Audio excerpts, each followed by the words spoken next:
సత్యసాయి వాహినులు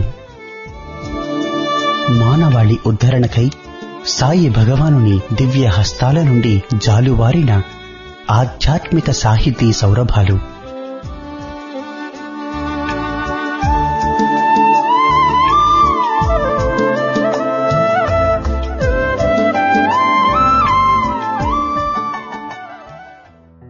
ఓం శ్రీ సాయిరాం. 1958 మహాశివరాత్రి పర్వదినం నాడు భక్తుల ప్రార్థన మేరకు స్వామి స్వయంగా పేరునిస్తూ సనాతన సారథి అనే మాసపత్రికను ప్రారంభించారు. సత్యసాయి భగవానుడే స్వయంగా ప్రేమవాహిని, ధర్మవాహిని, జ్ఞానవాహిని ఇలా 15 వాహినుల పేరిట 26 ఏళ్ల పాటు ప్రతి మాసం వ్యాసాలను సనాతన సారథికి అనుగ్రహించారు.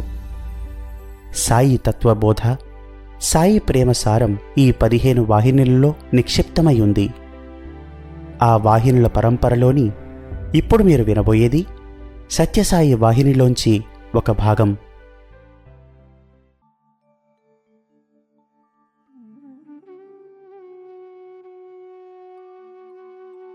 ఓం శ్రీ సాయిరాం. అవతార పురుషుడే గురువుగా ప్రతి బిడ్డయు అపార పురాకృత కర్మభారము వహించియే లోకమునకు వచ్చుచున్నది. ప్రకృతి చేతుల్లో నుండి మంచువలే మెరిసినట్లు బిడ్డ ఊడిపడుటలేదు. తన పూర్వ కర్మలచే కల్పించుకొనిన శుభాశుభ ఫలములను అనుభవించుట కొరకే ఈ లోకములో ఆ బిడ్డ జన్మించినది. ఇది ఏ మానవులందు మనకు కానవచ్చు భిన్నతలకు కారణము. ఇది ఏ కర్మసూత్రము. మనలో ప్రతివారును ఎవని దురదృష్టములకు వాడే కారణము, వాడే కర్త, విధి, నిర్ణీత గతి, దైవ సంకల్పము మున్నగు సిద్ధాంతములన్నింటినీ ఈ సూత్రమే కూలదనుచున్నది. ఈశ్వరునకును మానవునికిని సమాధానము కుదురు మార్గము ఈ సూత్రము మూలమున మాత్రమే ఏర్పడుచున్నది. మనకు సంభవించు కష్టములన్నింటికీ మనమే కారణము, మరెవ్వరునూ కారు. కార్యకారణములు రెండునూ మనమే. మనము స్వతంత్రులము. నీవేమైనా ఇప్పుడు అసుఖిగా బాధలు పడుచున్నచో అది నీ స్వయంకృత కర్మఫలమే. దీనిని పట్టియే సుఖానుభూతి కూడా నీ చేతిలోనే కలదు. నీవు సంకల్పించితివేని అదియు సాధించుకోగలవని స్పష్టపడును. నేనిప్పుడు పరిశుద్ధుడనై ఉన్నచో దానికి నేనే కారణము. కోరితినేని అపరిశుద్ధుడను కాగలను. దీనిని పట్టియే తెలియుచున్నది. మానవేచ్ఛ సర్వస్థితిగతులకును అతీతము. అత్యంత బలిష్టమును మహత్తరమును అనంతమును అగు మానవేచ్ఛ మానవ స్వాతంత్ర్యము. కర్మసూత్ర ఫలమే ఇది. తరువాత సమస్య ముక్తి. ఆత్మయందు స్త్రీ పురుషుల విభేదము లేదు. ఆ భేదములు శరీరమునకు మాత్రమే సంబంధించినవి. ఆత్మను గూర్చి ప్రసంగించినచో స్త్రీ పురుష భావములు భ్రాంతి రూపములైనవి. శరీరమును గూర్చిన ప్రసంగముననే వానికి స్థానము కలదు. వయస్సు విషయము కూడా ఇంతే. ఆత్మ ముదరదు. ఈ పురాణ పురుషుడు సర్వదా ఒకటిగానే ఉండును. ఆత్మ ఎట్లు దిగివచ్చెను? మన శాస్త్రమున ఈ ప్రశ్నకు ఒకే సమాధానము కలదు. ఈ బుద్ధత్వమంతటికిని అవిద్యయే కారణం. అవిద్యా కారణము చేతనే మనము బద్ధులమైతిమి. జ్ఞానమే దీని ఔషధము. అది మనలను అవ్వలిదరికి తీసుకుని పోవును. ఆ జ్ఞానమెట్లు లభించును? ప్రేమ మూలమున, భక్తి మూలమున, ఈశ్వరాలయములకు సర్వజీవులను ప్రేమించు మూలమున వాటి ఎన్నింటియందును అతడు నివసించును. అజ్ఞానము వీడిపోవును. బంధములు తెగిపోవును. ఆత్మ ముక్తత్వముందును. ఈశ్వరుని గూర్చి 2 భావములు మన శాస్త్రములందు కలవు. సగుణ భావము, నిర్గుణ భావము. సగుణ దైవమనగా అతడు సర్వవ్యాపియై సర్వమునకు సృష్టి స్థితి లయకారకుడై జగత్తుకు తల్లియు తండ్రియు అయ్యుండువాడు. కాని మనకును ఆత్మలన్నింటికిని అతడు శాశ్వతముగా భిన్నుడై ఉండడు. ఆత్మతత్వమునే ముక్తి అందురు. అనగా అట్టి అభేద తత్వమును గుర్తించుటే ముక్తి. దానియందే నివసించుటే ముక్తి. రెండవది నిర్గుణ దైవోపాసన. దైవభావము అందు ఈ విశేషములన్నీయూ అనావశ్యకములుగా అనంతగతములుగా భావింపబడి పరిత్యజింపబడును. అప్పుడు నిర్గుణుడు సర్వగతుడును అగు ఒక పురుషుడు మాత్రమే మిగిలియుండును. అతనిని జ్ఞాత అని చెప్పవచ్చును. ఏలయన జ్ఞానము మనుష్య మానసమునకే సంబంధించినది. చింతనాపరుడన చెల్లదు. చింతన ఆసక్తుల వ్యాపారము. తర్కబుద్ధి అనచెల్లదు. తర్కము అశక్తి సూచకము. సృష్టికర్త అనచెల్లదు. బంధమున చిక్కినవారు కాని సృష్టించరు. అతనికి బంధములేవి కలవు? కార్యాచరణములన్నీయూ కోర్కెలు ఈడేర్చుకొనుటకే కాని వేరు కాదు. పనిచేయువారందరూ ఏవో లోపములను తీర్చుకొనుటకే కదా. వేదములందు అతడు అను మాటయే లేదు. అది అనియే అతడు సూచింపబడున్నది. అతడు అను మాట పురుషవాచకమగుటచే లేనిపోని భేదభావము కలిగించును. నిర్గుణ సూచకమగు అది శబ్దము వాడబడి నిర్గుణత్వమే బోధింపబడును. ఇది ఏ అద్వైతము. ప్రతి వాడును పరిపూర్ణతనందుటయే విధి. ప్రతి ప్రాణియు చివరకు పరిపూర్ణతనందియే తీరవలెను. మన ప్రస్తుత స్థితి మన పూర్వజన్మల కర్మల యొక్క, పూర్వజన్మల భావముల యొక్క ఫలము. మన భవిష్యత్తు ఇప్పటికీ కర్మల యొక్కయు భావముల యొక్కయు ఫలమై ఉండును. అనగా మన అదృష్టమునకు దురదృష్టమునకు ప్రస్తుత ప్రవర్తనలే మూల కారణము. ఈ విధమైన ఉజ్జీవన శక్తి ఆత్మ నుండి రావలయునే గాని మరెచ్చటి నుండియో లభించజాలదు. జీవితకాలమంతయు మనము గ్రంథావలోక నిమగ్నులమై ఉండవచ్చును. మనము అత్యంత బుద్ధి పరిణితిని ఆర్జించవచ్చును. కాని చివరకు మనకు పారమార్థికాభివృద్ధి లేశమైనను ప్రాప్తించి ఉండదు.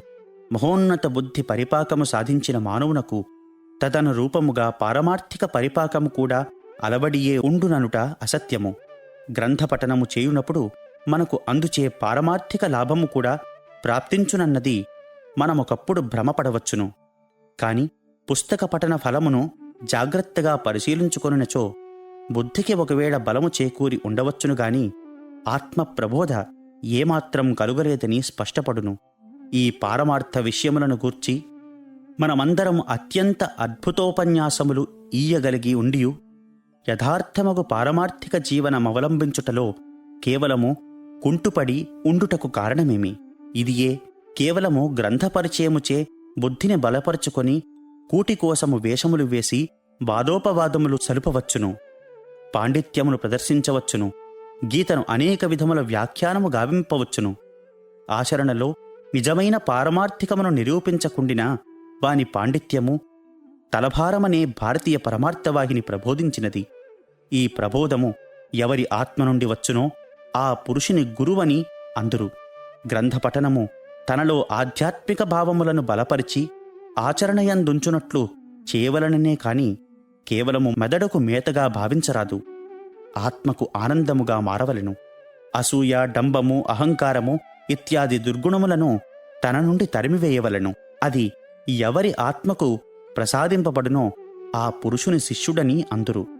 ఈ పారమార్థిక శక్తి ఒకరి నుండి మరొకరికి లభించవలనన్నచో అది వెలువడు ఆత్మకు అనగా వ్యక్తికి ప్రధాన సమర్థతయు, కైకొను ఆత్మకు అనగా అందుకొను వ్యక్తికి ప్రతిగ్రహణార్హతయు ఉండుట అత్యావశ్యకము. విత్తనము ప్రాణవంతమై ఉండవలెను. చేనుదున్ని చల్లకమునకు సిద్ధముగా ఉండాలి. ఈ రెండును సమకూరనేని యథార్థమగు పారమార్థిక సస్యాభివృద్ధి అత్యద్భుత రూపమున వెలువడును. నిజమగు మతబోధకుడు అత్యద్భుత ప్రభావవంతుడుగా ఉండవలెను. శ్రోతయు బుద్ధికుశలత గలవాడై ఉండవలెను. ఇరువురును ఆశ్చర్యమైన వారుగును అసాధారణమైన వారుగును ఉన్నచో తత్ఫలితముగా మహోత్కృష్ట పారమార్థికోజ్జీవనము కలుగును. కానిచో అట్టిది కలుగుట అసాధ్యము. అట్టివారే నిజమగు గురువులు. గురువులు చిత్తాపహారులు కావాలిగాని విత్తాపహరులు కారాదు. గురుసేవ, గురుబోధ తప్ప అన్యమనస్కుడు కాకుండా ఉండాలి శిష్యుడు. గురువేది చెప్పినా దాన్ని వారు హృదయములో ఆచరించుటకు పూర్ణ శ్రద్ధ కలిగి ఉండవలెను. అతడే నిజమైన శిష్యుడు. కాలక్రమమున దానియుండియే పారమార్థిక జ్ఞానతృష్ణ ఉదయించవచ్చును.